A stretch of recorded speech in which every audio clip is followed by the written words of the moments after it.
There is so much confusion about immersion on the internet, and I'm tired of it. I'm tired of people saying, you can fucking sleep while listening to a 10-hour podcast and your brain will magically absorb Japanese over time.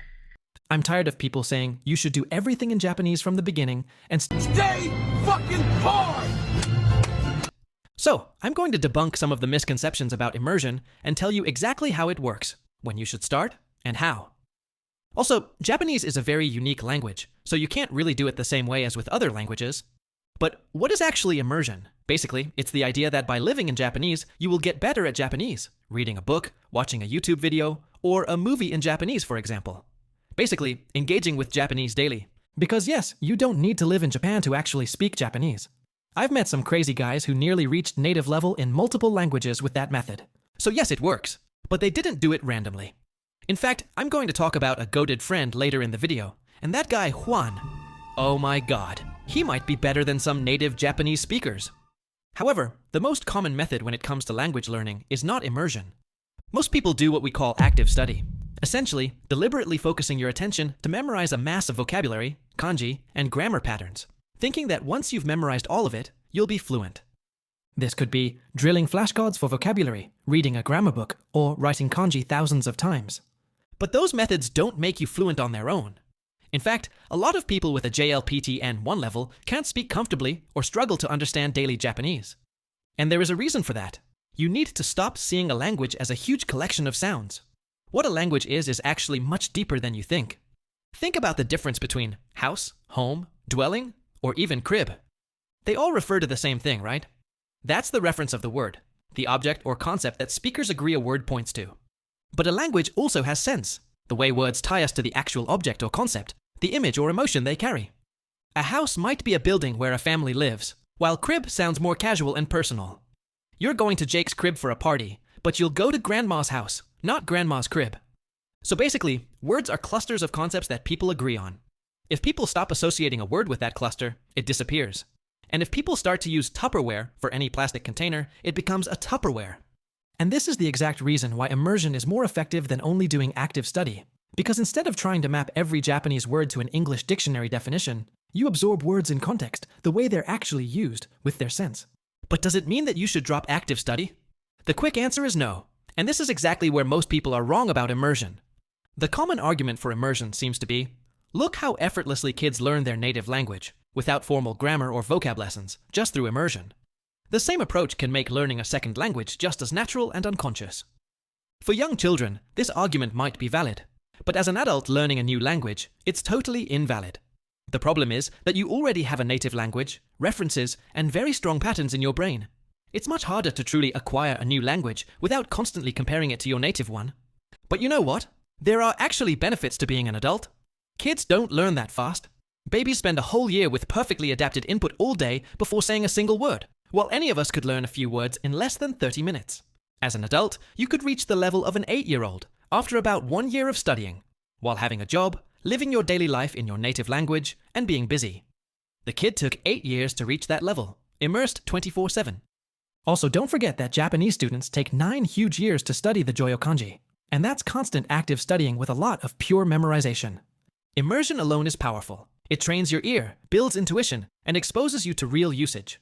But it's easy to skip subtle grammar points, mishear things, or forget new words. That's where active study comes in and turns exposure into retention. Learning a language is about context and repetition. By seeing the same word in multiple different contexts, you attach that cluster of concepts and sense to the word. And by drilling flashcards, you really print the words into your brain. This combo, massive input plus active study, is what builds both fluency and accuracy. But how to actually immerse in Japanese? Sure, you could switch everything in your daily life to Japanese tomorrow. Some people do. It's called all Japanese all the time. But there are some problems with that. You probably have a job, friends, or even a girlfriend, for the luckiest weebs among you. You can't just talk to your coworker in Japanese or submit reports to your boss in Japanese. Even a simple Google search that would take 2 minutes in your native language can take hours in Japanese. And not everyone can do that, or even wants to. If you want to continue in the long run, you should enjoy the process, and most importantly, immerse yourself with material that is adapted to you. That brings us to the second point.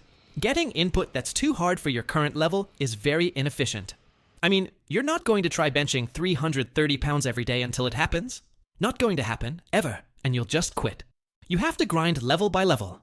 In other terms, expose yourself to comprehensible input, material you can partially understand. With missing pieces, you'll acquire thanks to context and flashcard drills. So, let's say you want to read a book. What percentage of that book should you understand for it to be good study material? People get that wrong a lot. I often hear that 95% or 98% is the optimal understanding percentage, and that confusion comes from long academic texts about reading comprehension.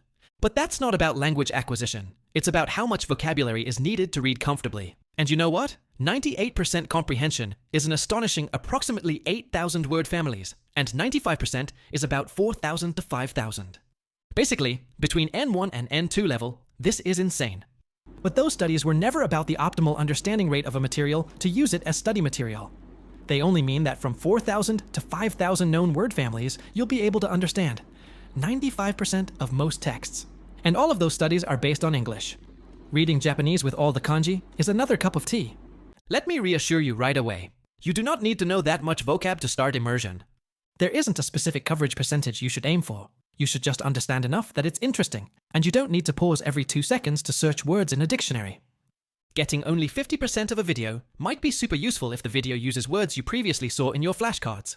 Later in your learning journey, you might understand 60, then 70, and one day 90%. And that happens by exposing yourself to podcasts, books, video games, and flashcards that are adapted to your level. But here is the trick. You can't freaking do that in Japanese as easily. Remember what I said at the beginning. Also, Japanese is a very unique language, so you can't really do it the same way as other languages. I'm actually in a pretty good position to say this. I'm not a native English speaker. I'm French, and I learned English with school, yes, but mostly through video games, YouTube, and social media. But here is the problem. Japanese has kanji, which makes it very hard to play a video game or read a book because you just can't read many words in kanji, even if you understand the meaning. Each single kanji's reading can vary, depending on what other kanji it's combined with.